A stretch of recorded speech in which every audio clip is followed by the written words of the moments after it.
The Postmaster, 1891. By Rabindranath Tagore, India. Translated from the Bengali by Amit Chowdhury. As soon as he took up employment, the postmaster found himself stationed at Ulapur. It was a village of no consequence. There was an indigo planter's home nearby, and the Sahib had made every effort to get a post office established in the environs. Our postmaster was a young man from Calcutta. Arriving in this village left him feeling not very unlike a freshwater fish that has been lifted onto a riverbank. His office was a dark thatched shed. Not far away there was a weed-infested pond with a jungle on its borders. The agents and workers at the plantation had little time on their hands and were anyway unfit to mix with genteel people. Moreover, the young man from Calcutta was particularly lacking in social skills. Unfamiliar places found him become aloof or awkward, which was why he didn't mix too easily with the local people. On the other hand, he didn't have enough work to occupy him. From time to time he attempted to write a poem or two. The sentiments he expressed in them were largely that life passed in great happiness in the day-long proximity of the tremor of trees and leaves and of the cloudy sky, but the lord of his innermost self knew that if some giant out of an Arabian novel were to come there and uproot, in one night, the trees with their green branches and leave a macadam road in their place, if several tall buildings were to obliterate the clouds in the sky that were now clearly visible, this half-dead progeny of Badrullah society would receive a new lease of life. The postmaster's salary was negligible. He had to cook himself, and a parentless girl from the village would do his household work in exchange for a little food. The girl was Ranton. She would have been 12 or 13 years old. There seemed to be no great possibility of her getting married.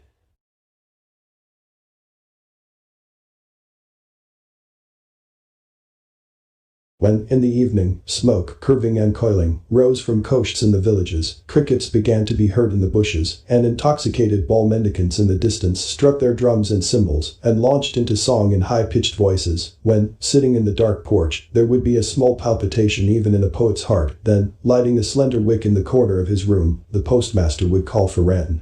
She would not come into the room when she first heard it. She'd say, "What is it, Babu? Why are you calling me?" The postmaster. "What are you doing?" Ranton. "I have to go right now to light the stove." In the kitchen, the postmaster. "Oh, you can do your kitchen work later. Would you first bring me my hookah?" A little later, Ranton would enter, blowing into the hookah, her cheeks inflated. Taking the hookah into his hands, the postmaster asked suddenly, "Ranton, do you remember your mother?" That was a lengthy matter, what she remembered, and what she didn't. Her father loved her more than her mother. She remembered him a little. He would return home in the evening after a day's hard work. One or two of those evenings, for no good reason, had remained imprinted like pictures in her mind. As she spoke of these things, Ranton would gradually lower herself onto the floor beside the postmaster. She would recall she had a younger brother. On a monsoon day years ago they had stood by a pool, and, pretending a broken branch was a fishing rod, played at a make-believe game of catching fish. This memory came back to her more frequently than more important events. They would talk in this way late into the night sometimes, and the postmaster would feel too lazy then to cook any more.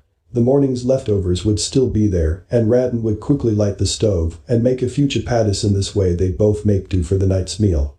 On certain days in the evening, the postmaster, sitting upon the office bench in one corner of that large shed, would introduce the subject of his own family, his younger brother, mother, elder sister, those people for whom his heart ached as he sat by himself in a foreign place. Things that he always remembered but couldn't speak of in any circumstance to the agents at the plantation were what he would talk about with this illiterate, insignificant girl, without thinking it in any way inappropriate. As a result, the girl, in the course of the conversation, began to refer to the people in his family as mother, elder sister, elder brother, as he did. She even drew, from imagination, their forms and features upon the small canvas of her heart. One day, during the monsoons, a tender, slightly warm breeze was blowing on a cloudless afternoon. A sort of fragrance had risen from the wet grass and trees in the sunlight. It seemed as if the warm breath of the exhausted earth were falling against one's skin, and somewhere a persistent bird repeated its complaint in one long-drawn note before the court of nature's creation the afternoon long. The postmaster had no work on his hands. The movement of the rain-washed leaves on the trees, become smooth and satiny that day, and the vanquished rain's ruins, the piles of many leveled clouds made white by the sun, were truly something to look at. The postmaster was contemplating this sight and thinking, if at this time there were someone near who was truly my own, at one with my heart, a human figure that was a tender object of love. Gradually it appeared to him that that bird too was saying this very thing repeatedly, and that what the branches were murmuring in the midst of that humanless seclusion of forest shade was of more or less the same nature. No one would believe it nor come to know of it, but, in the midst of profound silence on a long off day, thoughts like these arose in the mind of a negligibly salaried sub-postmaster in a small village.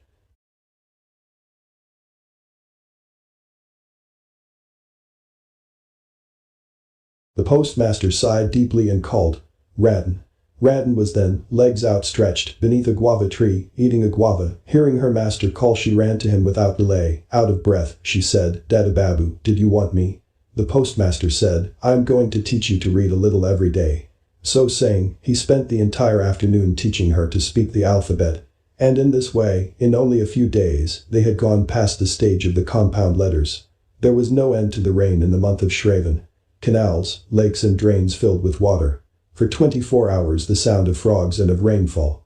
The paths of the village were, in one sense, out of use. People had to go in canoes to the market square.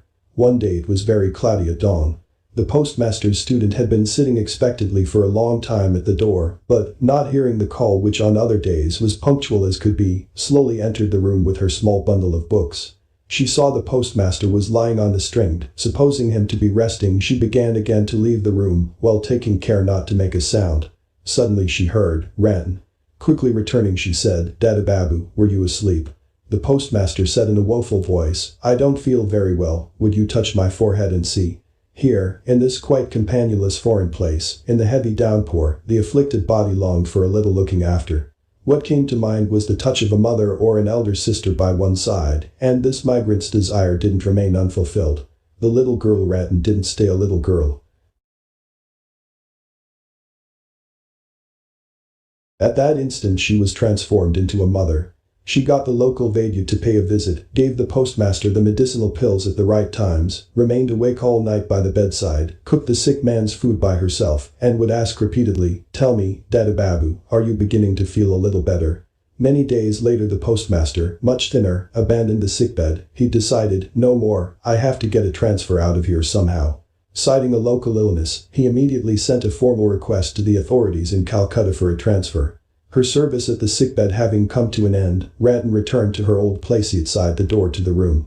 But she wasn't called in as before. She'd occasionally peep in to see that the postmaster, in an extremely absent-minded way, was sitting on the bench or had lain down on the string bed. While Rattan sat waiting in hope of being summoned, he was impatiently awaiting the reply to his request. The girl sat down by the door and reread her old textbook numberless times.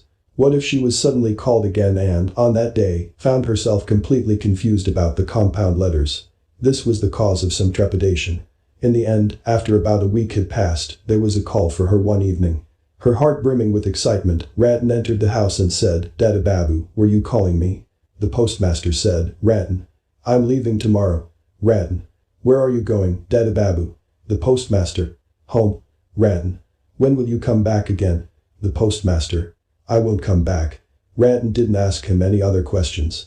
The postmaster informed her of his own accord that he had applied for a transfer, and that the application had been denied, and so he was putting in his resignation and returning home.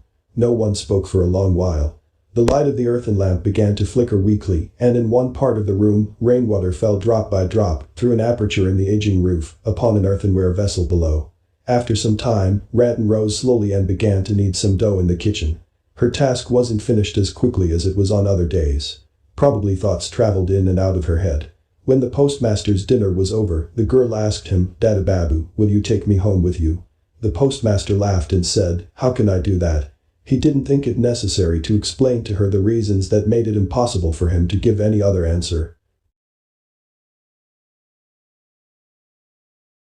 All night long, in her sleep and dreams, the sound of the postmaster's laughter rang in her ears. "How can I do that?" Early in the morning the postmaster woke up to see that the water for his bath was ready. In keeping with the customs of Calcutta, he used to bathe in water that had been collected in a pail. For some reason, the girl hadn't been able to bring herself to ask him at what time he'd set out. She'd gone late at night to the river to collect the water in case he needed it at dawn. When the bath ended, Rattan was summoned. Rattan entered the house soundlessly and, awaiting a directive, gazed silently upon her master's face. Her master said, "Rattan, I'll tell the man who's going to come in my place. He'll take care of you just as I did. You don't have to worry because I'm leaving." That these sentiments came from a most tender and compassionate heart there was no doubt, but it's difficult to fathom a feminine heart. Rattan had for many days silently tolerated many sharp remarks from her master, but couldn't endure these gentle words. Overcome, she cried, "No, you don't have to say anything to anybody, I don't want to stay here." The postmaster had never seen Rattan behave in this way. He was astonished. The new postmaster arrived. After explaining to him his responsibilities, the old postmaster was ready to make his journey.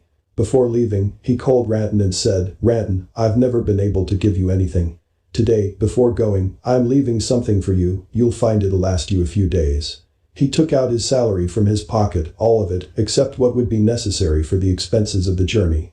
Then Rattan fell to the dust and embracing his feet said, "Dada Babu, I fall at your 2 feet, I fall at your 2 feet, you don't have to give me anything, I fall at your 2 feet, no one needs to worry about me," and then, in a burst of speed, fled from that place. The ex-postmaster sighed, hung the carpetbag from one arm, balanced the umbrella on one shoulder, having lifted the white and blue painted trunk onto a coolie's head, and slowly walked towards the boat. After he got onto the boat, and it had sailed forth, the river, full with rain, brimming at the bank like teardrops in an eye, he experienced in his heart an intense ache, as if the suffering face of an ordinary rural girl child had brought to light a great world-encompassing, inarticulate pain. At one point he felt a great desire, "Let me go back, let me take that world-abandoned orphan child with me," but by then the wind had reached the sail, the monsoon current was flowing swiftly, and, the village behind them, the cremation pyres on the banks could be seen, and, carried by the river, the traveler, afloat, found a sorrowful insight taking birth in his mind. There are so many such separations, such deaths, in life, what will come of turning back? Who belongs to whom in this world? But no such insight came to Rattan's mind. She, weeping unstoppably, was only wandering again and again about the building of the post office. Perhaps there was a tenuous hope in her heart to do with Dada Babu coming back. Trapped, she found herself unable to go far from where she was roaming. Alas, the mistaken human heart. Its delusions never end. The laws of reason enter the mind after much delay. Disbelieving incontestable evidence, it embraces false hope with both arms and all its might to its breast. In the end, one day, severing the umbilical cord and sucking the heart empty of blood, it flees. There is then a return to one's right senses, and the mind grows restless again to embrace its next delusion.